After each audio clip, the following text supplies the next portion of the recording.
My husband wakes up every morning at 5 o'clock, like religiously. He does not ever sleep in unless he's sick, but he wakes up at 5 o'clock. He goes to the gym and he throws around some kettlebells, and then he sits on the floor and he meditates, and then he takes a shower, and then he wakes the kids up, and then he gets the kids going to school and gets breakfast, all the things. It's amazing. Like my husband's morning routine is just like locked in, like super solid.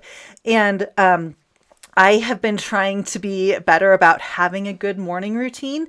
Um, and I've been trying to just get up every morning and work out. And I struggle because I still have really horrible neuropathy in my hands and feet from chemotherapy, which makes it really difficult for me to get out of bed in the morning because my feet are really numb. And so I actually have to like get up out of bed and like stand there and stomp my feet around to get the blood circulating before I can even like walk to the bathroom without tripping and falling. It's horrible, but I have a goal and I make it a priority that I'm going to work out an hour every single morning. So this means that I either get up and go to a yoga class, or I get up and I walk 3 miles. I can walk 3 miles around my neighborhood in an hour, and it's fantastic. I can listen to an audiobook. I can listen to a podcast. It's great. And so a few mornings ago, it was really cold. We had just had daylight savings, so it was really dark. I was really tired because I also don't sleep very well thanks to cancer treatment.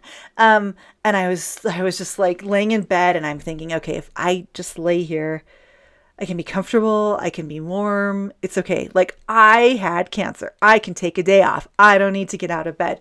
But I thought to myself, I was like, okay, I had two choices. I can stay in this warm, cozy bed, or I can get up and move my body. Those were my choices. I only had two options. But I had made the decision months ago that I'm a person who starts my morning by moving my body. I'm a person who starts my morning with a yoga class, or I am a person who starts my morning with a 3 mile walk. Like this is non-negotiable. It doesn't matter how poorly I sleep. Like this is non-negotiable because I am the kind of person who wakes up and moves my body. That's how I start my day. I have a awesome question today from a member of our community. And she asks, what motivates you to hike in bad weather? I love this question because I think you could substitute the word hike with anything. Like, what motivates you to get out of bed in bad weather? What motivates you to go skiing in bad weather? What motivates you to go for a walk in bad weather? What motivates you to do anything in bad weather? And then we also have the term bad weather. So what is bad weather? Is bad weather a snowstorm? Because if you're a skier and it's a snowstorm, it's like, whoo, that's awesome weather, right? Is bad weather rain? If you're in a drought and it's raining, that's not bad weather. That's good weather. So it's all just this matter of perception. And so I just think it's a matter of reframing how we think about things, right? So instead of saying it's a cold, wet, rainy day, we could say, oh, it's a beautiful rainy day. And so like starting with that little mindset shift, and I've talked about it here on our YouTube channel before, like this little mindset shift to where it's like not bad weather, it's just weather. It's not good, it's not bad, it's just weather. And then you know, trying to figure out what kind of a person are we? Are we the kind of person who gets out of bed and goes for a walk in the morning, even when it's cold and dark and you don't feel super awesome?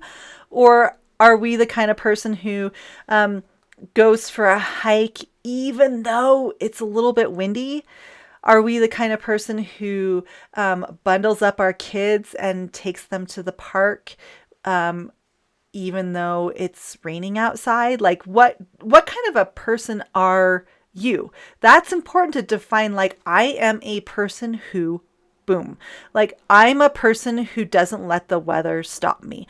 I'm a person who doesn't complain about the weather. I am a person who gets out of bed every morning and moves my body even if I don't feel like it. So that leads to like this bigger this bigger discussion, right? It's not about finding the motivation to hike in bad weather. Instead, it's trying to identify what kind of a person are we? What are our limits? What are our boundaries? Because if you don't feel like hiking in bad weather, then don't hike in bad weather. I don't care. I don't care if you don't like to hike in bad weather. I don't always like to ski when it's cold. And that's just fine. Like, you can draw those boundaries. I'm not saying you have to like just be absolute with your thinking. But what I am saying is it's important to figure out what kind of a person you are. And there you go. So what motivates you to hike in bad weather? I don't know. Do you want to hike in bad weather? If you don't want to hike in bad weather, don't go hiking in bad weather. But if you are a person who wants to challenge yourself by hiking in bad weather, then identify that up front and say, I am the kind of person who hikes no matter what the weather is. Hey, if you have a question you want me to answer or just give my opinions on here on the podcast, all you got to do is send me an email, hikelikeawoman@gmail.com. That's how you can find me. We have some kick-ass events coming up. Like, seriously, I'm very excited about all the events that we have coming up this spring and the summer and into the fall. So if you want to learn more about our events, head on over to hikelikeawoman at just hikelikeawoman.com. Yeah, find us at hikelikeawoman.com. We have Hike Like a Woman Summit right here in southeastern Wyoming in May. We have 2 guided trips to Yellowstone in September that are going to be awesome, and more stuff coming up, more stuff that I'm putting on the calendar as we speak. So thanks so much for being here with me today. I appreciate you, and I'm thankful for you. So thanks so much, and I will see you on the next show.